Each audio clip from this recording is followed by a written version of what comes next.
আল্লামা হযরত দেলোয়ার হোসেন সাইদি সাহেব চ্যালেঞ্জ করে বলেছেন, বাংলাদেশে ইসলাম প্রতিষ্ঠার জন্য নবীওয়ালা যদি কোনো দল থাকে তাহলে আপনারা আমার কাছে প্রমাণ দিন, আমি জামাত ইসলামী ত্যাগ করে ওই দলেই যাব। আসসালামু আলাইকুম ওয়া রাহমাতুল্লাহ। দর্শক, আল্লামা দেলোয়ার হোসেন সাইদি তাফসীর ময়দানে একটি চ্যালেঞ্জ করতেন, সেই চ্যালেঞ্জটি আজ পর্যন্ত কেউ গ্রহণ করেনি। দর্শক, ভিডিওটি শেয়ার করে অন্যকে দেখার সুযোগ করে দিবেন।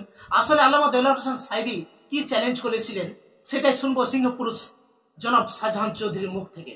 আল্লামা হযরত দেলোয়ার হোসেন সাইদি সাহেব চ্যালেঞ্জ করে বলেছেন, বাংলাদেশে ইসলাম প্রতিষ্ঠার জন্য নবীওয়ালা যদি কোনো দল থাকে তাহলে আপনারা আমার কাছে প্রমাণ দিন, আমি জামাত ইসলামী ত্যাগ করে ওই দলেই যাব।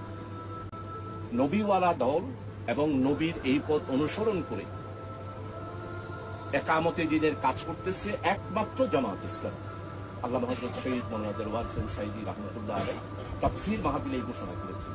এই চ্যালেঞ্জ কেউ গ্রহণ করে না।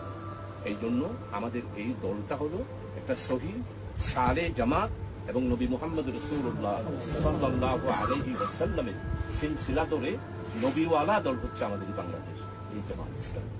আল্লামা দেলোয়ার হোসেন সাইদি চ্যালেঞ্জ করেছিলেন যে বাংলাদেশে ইসলাম প্রতিষ্ঠিত করার জন্য কোন নবীওয়ালা যদি দল থাকে সেই দলের কথা আমাকে বলুন, আমি জামাত ইসলাম ছেড়ে দিয়ে সেই দলে যুক্ত থাকব। কিন্তু আজ পর্যন্ত এই চ্যালেঞ্জ আসলে কেউ গ্রহণ করেনি। বাংলাদেশে একমাত্র জামাত ইসলামী হচ্ছে নবীওয়ালা দল। ইকামতের দিনের জন্য তারাই কাজ করে যাচ্ছে, একমাত্র তারাই হকপন্থী দল।